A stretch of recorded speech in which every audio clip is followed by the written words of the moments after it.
Scanning for audio.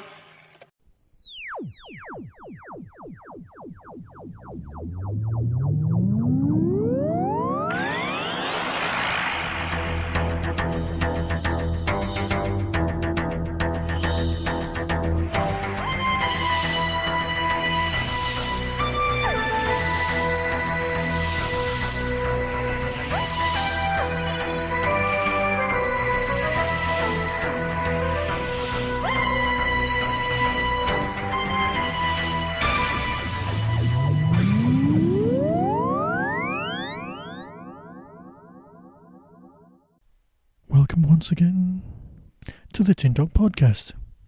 And indeed, this is one of the 4 recorded back-to-back Tin Dog podcasts. So how have you been since I last spoke to you? I would normally thank you for all of the emails you've been sending, but as the last 3 podcasts were all recorded in the last 2 hours, I haven't actually received any emails since then. So if you have emailed me in the last month, thanks very much.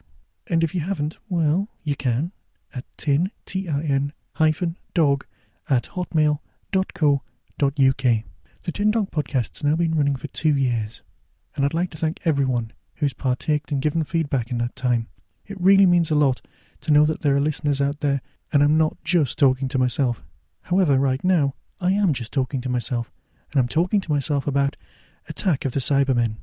As well as Attack of the Cybermen, I'll be talking about something I've been meaning to talk about for some time, and that's the history of the Cybermen. And the reason I've chosen this podcast to talk about the history of the Cybermen is because Attack of the Cybermen, the story, available on DVD very, very soon, relies so heavily on it, the backstory linked with the Cybermen, as to make your head spin. Well, that shouldn't have happened. What are you doing? Something I should have done a long time ago. Repair the chameleon circuit.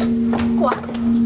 The TARDIS, when working properly, is capable of many amazing things. Not unlike myself. One of its functions is that it can change shape to blend perfectly with its surroundings. As was already mentioned during the great coverage of the Trial of a Time Lord quartet of stories, my love of the Colin Baker's story, since he left Doctor Who on TV, has grown and grown, to such an extent that when I see the TV stories, I'm often just a tiny bit disappointed, and Attack of the Cybermen fits in with that almost perfectly. That's not to say it's a bad story. It has a lot on its side. It also has a lot going against it, which I'll cover in a moment. 80s Doctor Who, and especially the end of Peter Davison's time, is often accused of being fixated on its past. But look at it this way. If you had a TV show that had lasted so long, and had such a rich history, referring to its past is often an option you just can't help yourself with. It became a tradition for every Doctor to deal with the Cybermen and to deal with the Daleks at some point during their tenure. And that's a perfectly reasonable way to behave. These are classic monsters that we all love. And so the Colin Baker's second story, Attack of the Cybermen, rolled around. Although it's his second story, it's actually the beginning of his first, and for my reading, best season.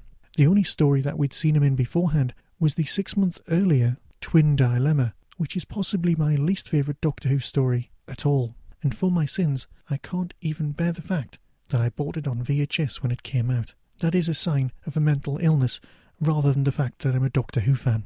But we're not here to talk about the Twin Dilemma, we're here to talk about Attack of the Cybermen. I mentioned a few moments ago that Doctor Who at this time was always referring back and reinventing its own history. GNT, for all of his sins and all of his naysayers, did want to use aspects of this history as part of a publicity attempt to bring people in. And to that end, this story, the beginning of the season, has something that immediately, if it was these days, would have put cats and pigeons together on the internet. The chameleon circuit of the TARDIS suddenly starts working. The erratic Sixth Doctor, and believe me, he is very erratic, saying things like, And yet you've undertaken so much work. Well, what I really mean to say is you still seem a little unstable. Unstable? Unstable? Unstable? This is me, Peri. At this very moment, I am as stable as you will ever see me. Oh, dear. You must forget how I used to be. I'm a Time Lord. A man of science, temperament, and passion. And a very loud voice. has set about repairing the chameleon circuit. Admittedly, it doesn't work that well, becoming first some sort of chest of drawers, and then eventually an organ, before reverting to the slightly more familiar shape of a police box. This story is set in 1985, and that's very, very important as far as Doctor Who history is concerned. And again, I'm doing the little rabbit ears around history, because in 1986, the Doctor Who story, The 10th Planet, takes place. The 10th Planet is the first Cyberman story that we as an audience see. It deals with Earth's twin planet arriving in orbit around Earth. And yeah, people are arguing now about the fact that the Earth's been kidnapped by Daleks, and we may or may not remember the fact that we've been invaded, but surely we would have noticed in 1986 a large planet that looks just like Earth in orbit of Earth, and then exploding. But apparently we never noticed that. Leave it, it's only a show. Yeah, right.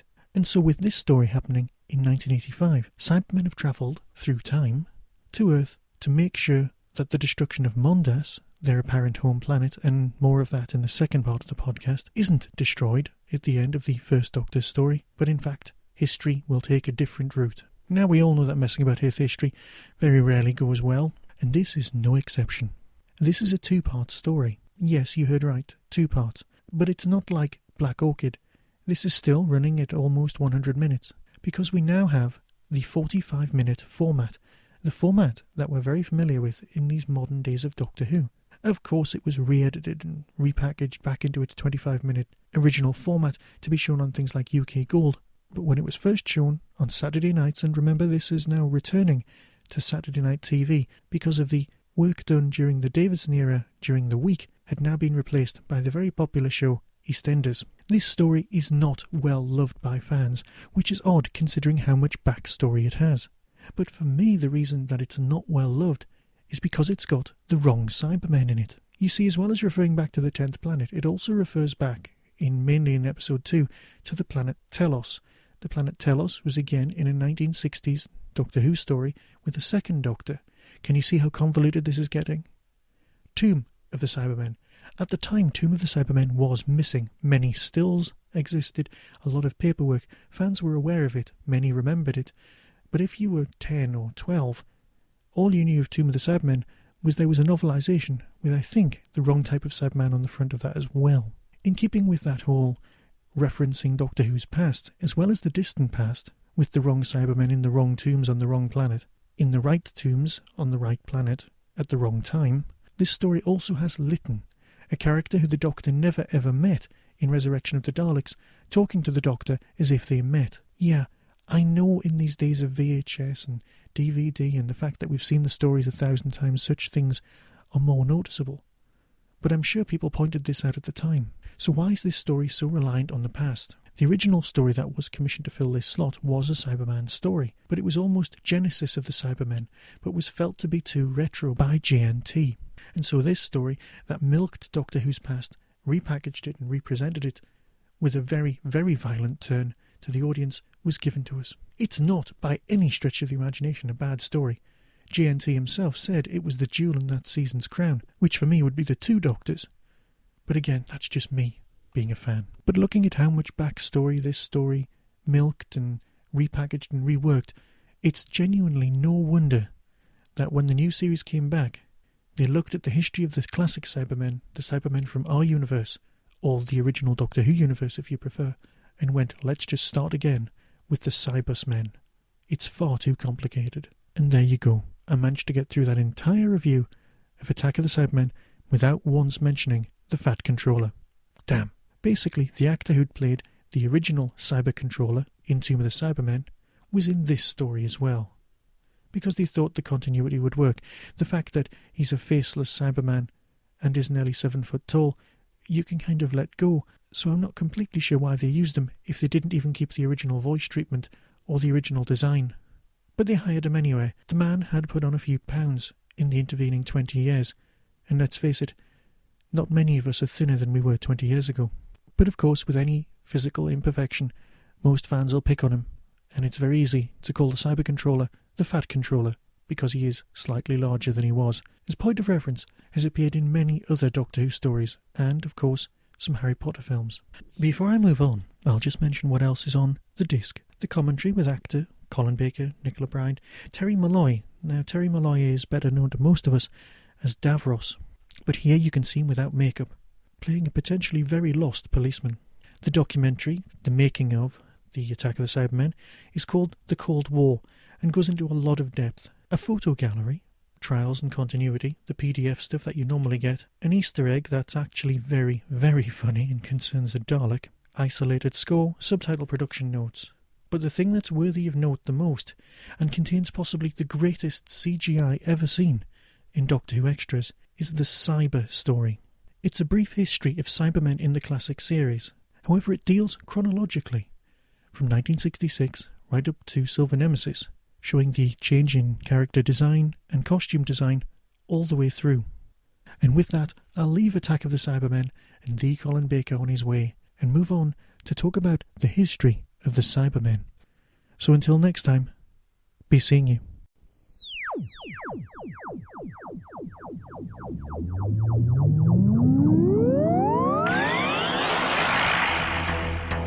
You have been listening to the Tin Dog Podcast. Doctor Who and its associated shows are all trademark of the BBC.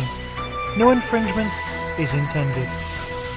Contact us at tin-dog@hotmail.co.uk.